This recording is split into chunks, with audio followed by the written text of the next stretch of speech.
युवा राज्य की रीढ़ होते हैं।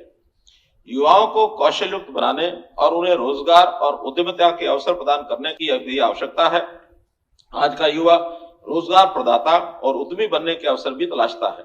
इसी उद्देश्य के लिए हाल में युवा अधिकारिता और उद्यमिता विभाग का गठन किया गया है। वर्ष 2023-24 में 2 लाख युवाओं के कौशल प्रशिक्षण के लिए 250 करोड़ रुपए की राशि का प्रावधान करता हूं। यदि जरूरत पड़ी तो इस प्रस्तावित राशि के अतिरिक्त अलग से बजट प्रावधान किया जाएगा। युवाओं को स्टार्टअप स्थापित करने के लिए प्रोत्साहित करने तथा अपेक्षित कौशल, व्यक्तित्व और संचार कौशल के साथ युवाओं में उद्यमशीलता को बढ़ावा देने के लिए इंक्यूबेशन केंद्रों की स्थापना की जाएगी। बैंकों, वित्तीय संस्थानों और उद्यम पूंजी निधियों से ऋण की सुविधा भी उपलब्ध करवाई जाएगी।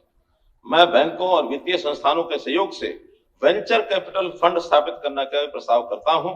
वेंचर कैपिटल फंड युवाओं को 5 करोड़ रुपए तक की लागत की परियोजनाओं में उद्यमी बनने में सहायता करेगा। इस उद्देश्य के लिए वेंचर कैपिटल फंड के लिए 200 करोड़ रुपए का कोष बनाया जाएगा। श्री विश्वकर्मा कौशल विश्वविद्यालय युवाओं के साथ जोड़कर उन्हें कौशल के साथ सशक्त बनाने के लिए एक पायलट स्कीम के रूप में मुख्यमंत्री कौशल मित्र फेलोशिप योजना तैयार करेगा। हर वर्ष लगभग 5000 युवाओं को artificial intelligence, machine learning, data science, data analytics और प्रोग्रामिंग तथा विद्युत वाहन निर्माण के क्षेत्र में नौकरियों के लिए प्रशिक्षण देने के लिए आईटी कंपनियों के सहयोग से श्री विश्वकर्मा कौशल विश्वविद्यालय में उभरती आईटी के लिए कौशल केंद्र स्थापित किया जाएगा। हरियाणा कृषि उद्योग निगम द्वारा प्रदान की गई उत्पाद और रसद सहायता के साथ राज्य में हरित स्टोर खोलना युवाओं के लिए फायदेमंद साबित हुआ है।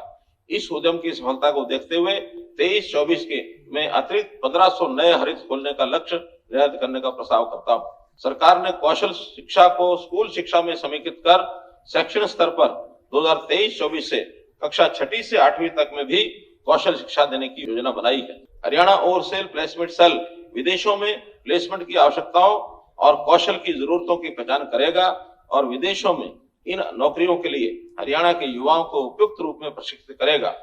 सरकार का युवाओं जो विदेश में नौकरी के अवसर की तलाश में है को जर्मन, जापानी और इतालवी जैसी भाषाओं में अल्पावधि विदेशी भाषा प्रशिक्षण प्रदान करने का इरादा है।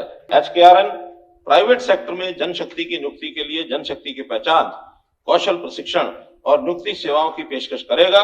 इससे राज्य के युवाओं के लिए रोजगार के अवसर बढ़ना सुनिश्चित होगा और निजी उद्योग के लिए जनशक्ति चयन और कौशल प्रशिक्षण लागत में कमी आएगी।